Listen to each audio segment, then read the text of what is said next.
Hello everyone and welcome back to the channel. Today I want to share something very personal with you. It's not about grammar rules or vocabulary tips, it's about my real experience, the pain, fear, and progress of learning to speak English.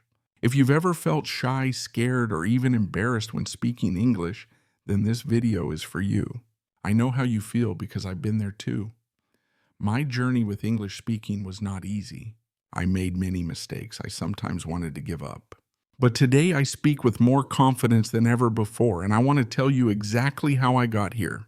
So if you're a B1 or B2 learner and you want to feel stronger in your speaking skills, stay with me until the end. You are not alone, and your progress is closer than you think. Let's begin the story, my struggles with speaking English. Part 1. The beginning why I was afraid to speak English. I still remember my first English class. I was only 12 years old and I didn't understand anything. The teacher spoke very fast. The words flew over my head like birds in the sky. I looked around the room. Everyone else seemed to understand except me. I felt stupid. I felt small. Every time the teacher asked a question, I prayed she wouldn't call my name. One day she did. My heart started beating fast. She asked me, "Can you introduce yourself?" It was a simple question, but I froze. I opened my mouth, but no words came out. My classmates looked at me. Some smiled, some whispered, and some giggled. That moment stayed with me for a long time. I thought I can never speak English. After that, I became quiet in class. Even when I knew the answer, I didn't raise my hand. I was afraid of making mistakes. I was afraid of looking foolish. And the more I stayed silent, the more my fear grew. I started to believe a lie. I believed that English was only for smart people, not for me. My confidence was low. My voice felt small. At home, I watched English movies. I understood a few words, but I never tried to speak. I told myself my accent is bad. I will sound silly. I didn't know back then that fear is normal when you learn something new. But at that time, I only felt shame. That was the beginning of my English journey, and it started with fear. Part 2. The moment I wanted to quit. Few years later, I joined an English speaking club. I thought it would help me become more confident. At first, I was excited. Everyone was friendly and smiling. But then the real speaking started. Each person had to talk for 1 minute about a simple topic.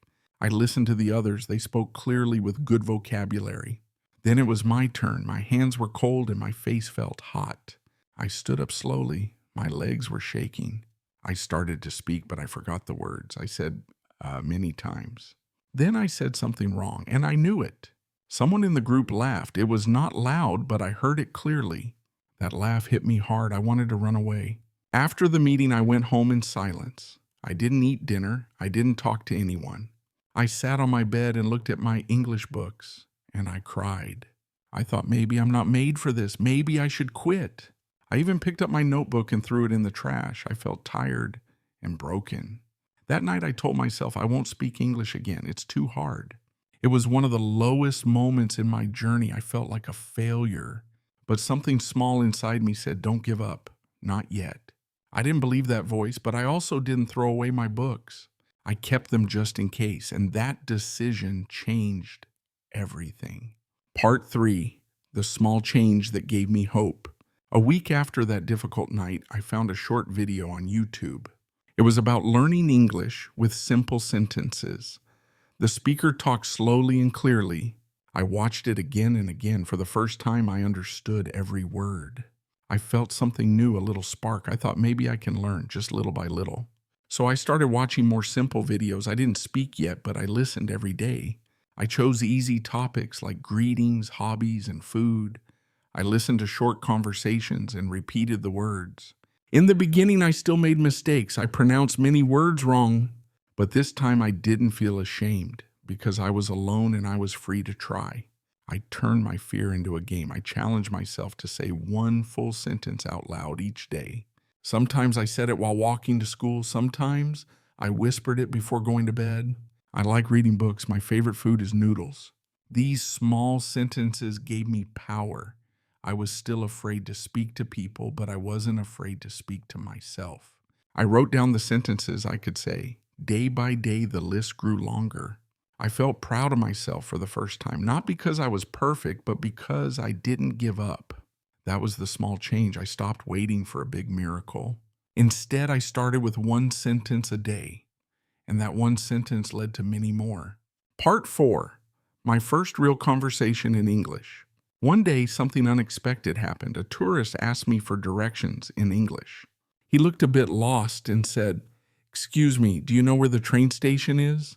For a second, my mind went blank. I froze like before. But then I remembered something. I had practiced this exact sentence the week before.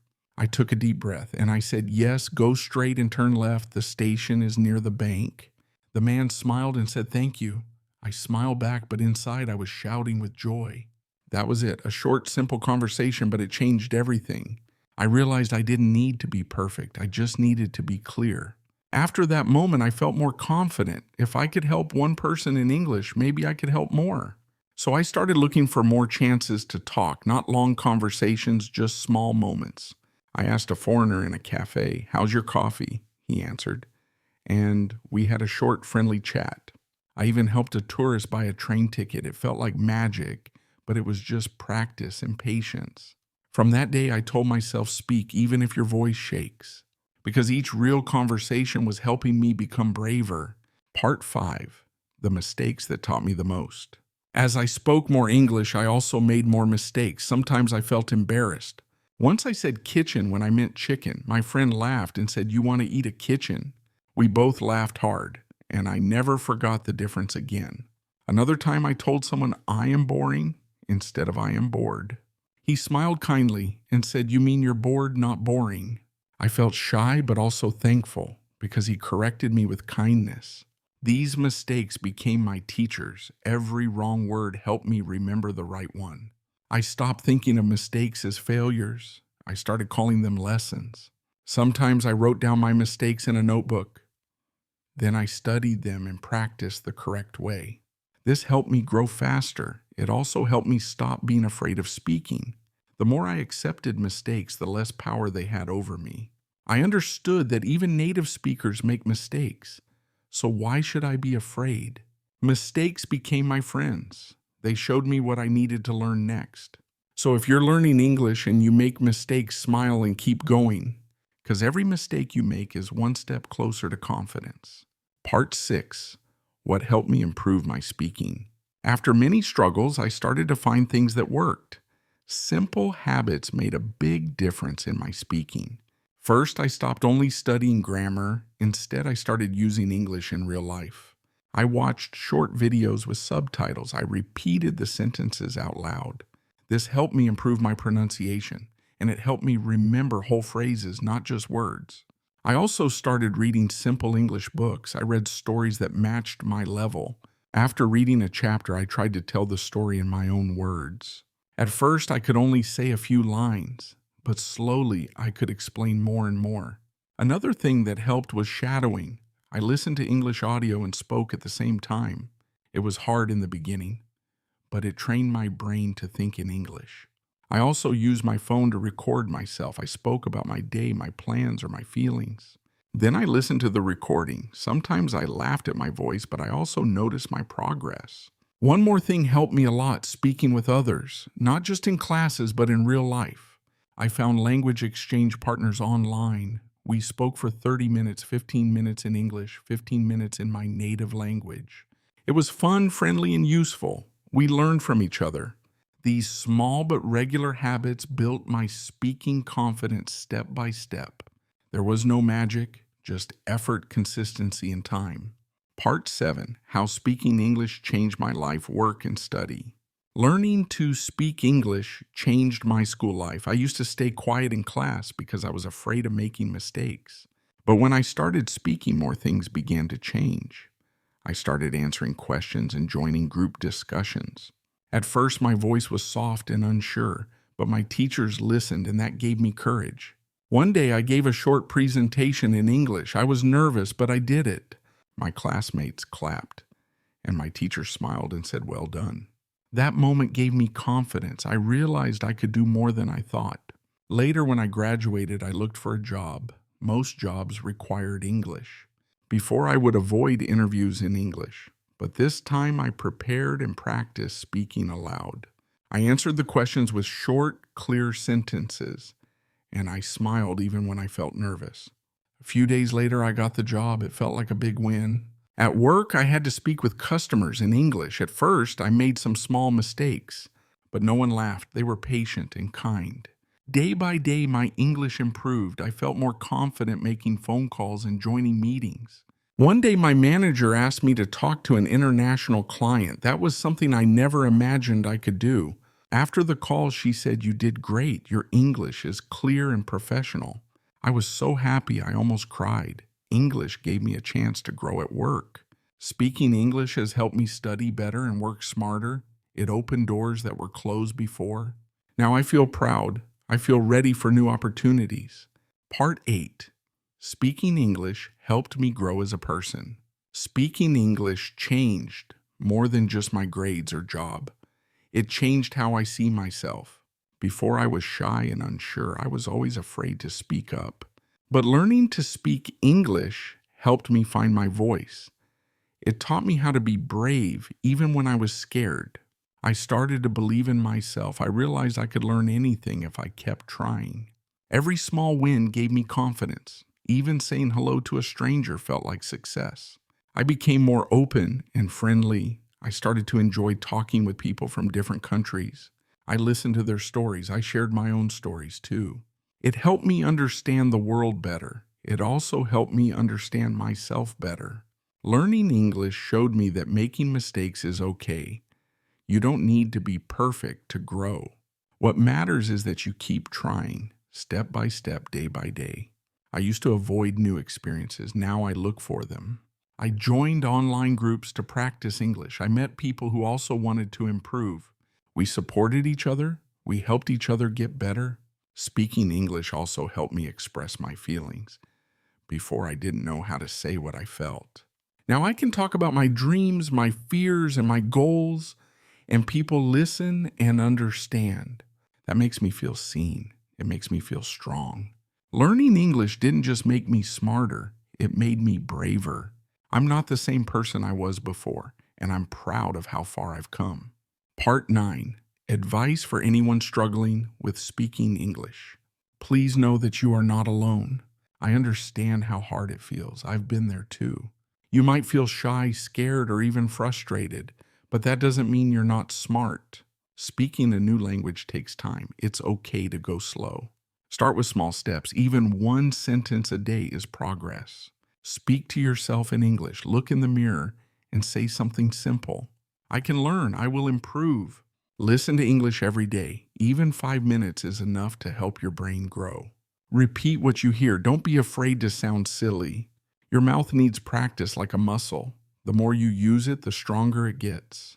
Don't wait to be perfect. Start now and improve as you go. Find someone to practice with. Even short conversations can help a lot. Join a group, take a class, or use an app. There are many ways to practice. Remember, mistakes are not bad. They are part of learning. Laugh at them. Learn from them. Celebrate your small wins. Every time you try, you are getting better. Be patient with yourself. Some days will be hard, but keep going. You are doing something brave. Learning to speak a new language is a big achievement. And if you feel like giving up, remember why you started. You can do this. I believe in you, and one day you will believe in yourself too. Part 10. Final thoughts and my message to you. Speaking English was one of the hardest things I ever tried, but it also became one of the best things in my life. It helped me grow. It helped me connect with people around the world. It gave me chances I never imagined, and it helped me become a stronger person. If you are still on your journey, don't worry, you are on the right path. Everyone learns at their own speed. Your story is different, and that's okay. There will be bad days. There will be times you feel stuck, but don't quit. Keep going. One day you will look back and smile. You will say, I did it. I really did it. And all the fear, the mistakes, the quiet moments, they will turn into your strength. So speak even if your voice shakes. Practice even if it feels slow. You are learning something powerful.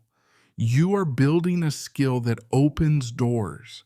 not just to jobs or schools, but to people, ideas, and new ways of thinking. Never forget this, your voice matters.